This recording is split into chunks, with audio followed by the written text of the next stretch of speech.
എനിക്ക് തോന്നുന്നത് മാത്രമല്ല, യമനിൽ ഇപ്പം അമ്മ പോകുന്നത് തന്നെ എങ്ങനെയെങ്കിലും ഈ മകളെ മോചിപ്പിച്ചെടുക്കണമെന്ന് വിചാരിച്ചാണല്ലോ. അപ്പോൾ ഉത്തരവാദിത്വമില്ലാതെ ചാനലുകളും മാധ്യമങ്ങളും പെരുമാറിയാൽ തന്നെ ഈ മോചനത്തിന് അത് വലിയൊരു പ്രശ്നമാകും അല്ലേ? തീർച്ചയായും. നമ്മളിപ്പോ ഒരു കൊല്ലപ്പെട്ട ഒരു വ്യക്തിയുടെ കുടുംബത്തോടാണ് പിന്നെ മാപ്പിരക്കാൻ പോകുന്നത്. അവരുടെ കാരുണ്യത്തിലാണ് ഇപ്പൊ നിമിഷയുടെ ജീവൻ നിലനിൽക്കുന്നത്. നിമിഷയുടെ ഭാഗത്തുനിന്ന് ഒരു തെറ്റ് സംഭവിച്ചു എന്നുള്ളത് നമ്മൾ പറയുന്നു. അവരുടെ ഈ പറയുന്ന ഏതൊരു പ്രവാസിക്കും ഉണ്ടാകുന്ന വെല്ലുവിളികളെ അതിജീവിക്കുന്നതിനിടയ്ക്ക് അവർക്കുണ്ടായ ഒരു തെറ്റിന്റെ ഭാഗമായി ആ നാട്ടിലെ ഒരു പൗരന് ജീവൻ നഷ്ടപ്പെട്ടു. അതൊരു തെറ്റാണ് എന്ന് നമ്മൾ അംഗീകരിക്കുന്ന സമയത്ത് തന്നെ ഈ ബ്ലഡ് മണി എന്ന് പറയുന്ന ശരിയാ നിയമത്തിനകത്തുള്ള ഒരു ഓപ്ഷൻ ഉപയോഗപ്പെടുത്തിക്കൊണ്ട് മാപ്പിരന്ന് നിമിഷയുടെ ജീവൻ രക്ഷിക്കാൻ വേണ്ടിയുള്ള ശ്രമമാണ് നമ്മൾ നടത്തുന്നത്. അതിനകത്ത് ആരെയും കുറ്റപ്പെടുത്താൻ വേണ്ടി കഴിഞ്ഞു പോയി, അതൊരു ചരിത്രമായി മാറിക്കഴിഞ്ഞു. അതേസമയം ഇനിയുള്ള ജീവിതം മുന്നോട്ട് കൊണ്ടുപോകാൻ വേണ്ടി നിമിഷയുടെയും ഈ അമ്മയുടെയും മോളുടെയും ഒക്കെ കണ്ണീരൊപ്പാൻ വേണ്ടിയിട്ടുള്ള ശ്രമങ്ങളാണ് ഞങ്ങൾ നടത്തുന്നത്.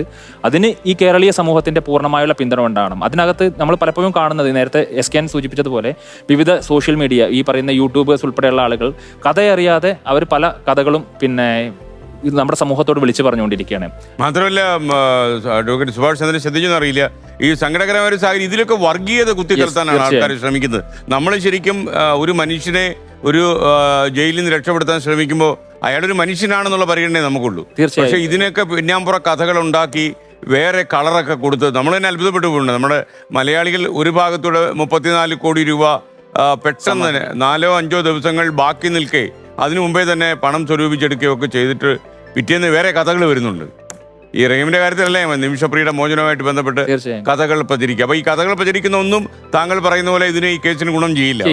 കാര്യം അവർ ഇതൊക്കെ അറിയുവാണെങ്കിൽ ഏതെങ്കിലും പത്രദ്വാര അല്ലെങ്കിൽ ടെലിവിഷൻ വഴിയൊക്കെ അത് പടർന്ന് യമനിലെത്തിയാൽ, അല്ല, ഇന്ന് ഈ ടെക്നോളജി ഇത്രയും അഡ്വാൻസ് ചെയ്തിരിക്കുന്ന സാഹചര്യത്തിൽ എല്ലാം ട്രാൻസ്ലേറ്റ് ചെയ്തെടുക്കാൻ പറ്റാവുന്ന സാഹചര്യമുണ്ട്. എല്ലാ വാർത്തകളും ട്രാൻസ്ലേറ്റ് ചെയ്തെടുക്കുമ്പോൾ ഞാൻ ഇടയ്ക്ക് ചോദിക്കട്ടെ, ഇപ്പൊ അമ്മയ്ക്ക് യഥാർത്ഥത്തിൽ സാമൂൽ എന്ന് പറഞ്ഞ ആളിന്റെ കൂടെ ഇവരെ കാണാനുള്ള ഒരു അവസരം, ഈ അയാളുടെ ഭാര്യയെ കാണാൻ അവസരം കിട്ടിയാൽ അമ്മയ്ക്ക് ഒരു ട്രാൻസ്ലേറ്ററിനെയൊക്കെ വെച്ച് അവരോട് സംസാരിക്കാൻ പറ്റുന്ന സാഹചര്യം ഉണ്ടോ? സ്വാഭാവികമായും നമ്മൾ കോടതിയിൽ പോകുന്ന സമയത്ത് കേന്ദ്ര സർക്കാരിനോട് ആവശ്യപ്പെട്ടത് അത് തന്നെയായിരുന്നു. നമ്മൾ ആദ്യം ആവശ്യപ്പെട്ടത് ഈ യാത്രാവിലക്ക് നിലനിൽക്കുന്നതുകൊണ്ട് കേന്ദ്ര സർക്കാർ തന്നെ ഈ നെഗോസിയേഷൻ പ്രോസസ്സ് ഇന്ത്യൻ എംബസി വഴി, യമനിൽ ഇന്ത്യൻ എംബസി ഇല്ല, ജിബൂട്ടി എന്ന് പറയുന്ന അയൽ രാജ്യത്ത് നിന്നാണ് ഇന്ത്യൻ എംബസി ഓപ്പറേറ്റ് ചെയ്യുന്നത്. പക്ഷേ ഇന്ത്യൻ ഗവൺമെന്റിന്റെ സംവിധാനങ്ങൾ ഉപയോഗിച്ചുകൊണ്ട് നിങ്ങൾ ഈ നെഗോസിയേഷൻ നടത്തണം, പണം പൂർണ്ണമായും ഞങ്ങൾ തരാം, അത് ഈ പറയുന്ന കുടുംബം ആവശ്യപ്പെടുന്ന പണം എത്രയായാലും അത് ഞങ്ങൾ തരാം, പക്ഷെ അതേസമയം ഈ നെഗോസിയേഷൻ പ്രോസസ്സ് ഇന്ത്യൻ എംബസി ചെയ്യണം, അല്ലെങ്കിൽ ഇന്ത്യൻ ഗവൺമെന്റ് ചെയ്യണമെന്നാണ് നമ്മൾ ആവശ്യപ്പെട്ടത്. പക്ഷേ ദൗർഭാഗ്യവശാൽ ഇന്ത്യൻ ഗവൺമെന്റ് എടുത്ത സമീപനം, ഗവൺമെന്റ് ഈ പറയുന്ന ബ്ലഡ് മണി എന്ന് പറയുന്ന പ്രോസസ്സ് അംഗീകരിക്കാത്തത് കൊണ്ട് അവർക്ക് ഇതിനകത്ത് പിന്നെ ഈ നിലപാട്, ഈ നെഗോസിയേഷൻ പ്രോസസ്സ് ഏറ്റെടുക്കാൻ ബുദ്ധിമുട്ടുണ്ട് എന്ന് പറഞ്ഞു. ആ സമയത്താണ് പിന്നെ എന്നാൽ നമുക്ക് പോകാൻ അനുമതി തരണമെന്ന് പറയുന്നത്. അതിനെയും സർക്കാർ ശക്തമായി എതിർക്കുകയുണ്ടായത്.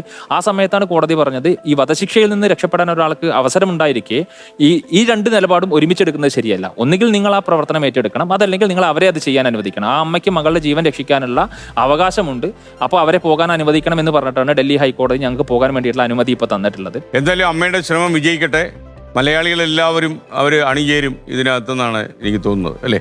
നമ്മളിപ്പോൾ ഇതുവരെ ഒരുപാട് സഹായങ്ങൾ പല സ്ഥലത്തുനിന്നും, ഇപ്പം എനിക്കൊന്ന് ജസ്റ്റിസ് സുരീൻ ജോസഫ് കൂടാതെ മറ്റുള്ള ആൾക്കാരും ഒക്കെ തന്നെ ഇതിൽ സഹകരിക്കും. ഞാൻ എല്ലാവരുടെയും പ്രായവുമല്ല, എല്ലാവരുടെയും പേര് പറഞ്ഞു. എന്തായാലും താങ്കളും കുറെ കാലമായിട്ട് ഇതിനകത്ത് അണിയേർന്നിരിക്കുകയാണല്ലോ, സന്തോഷം. നമ്മളൊക്കെ ഉണ്ടാകും അമ്മേ ഈ കാര്യത്തിൽ. കാരണം ഈ അബ്ദുൾ റഹീമിന്റെ കാര്യത്തിലൊക്കെ നമ്മൾ 24 ഒക്കെ വലിയൊരു റോൾ എടുത്തിട്ടുണ്ടായിരുന്നു. പല ആൾക്കാരും സഹകരിച്ചിട്ടുണ്ട്, നമ്മളും അതിനകത്ത് കാര്യമായിട്ടൊരു പങ്ക് വഹിച്ചിട്ടുണ്ട്. ഇപ്പോഴും നമ്മൾ അതിന്റെ പിന്നാലെ ഉണ്ട്. ഫ്ലവേഴ്സ് 9ാം വാർഷിക നിറവിൽ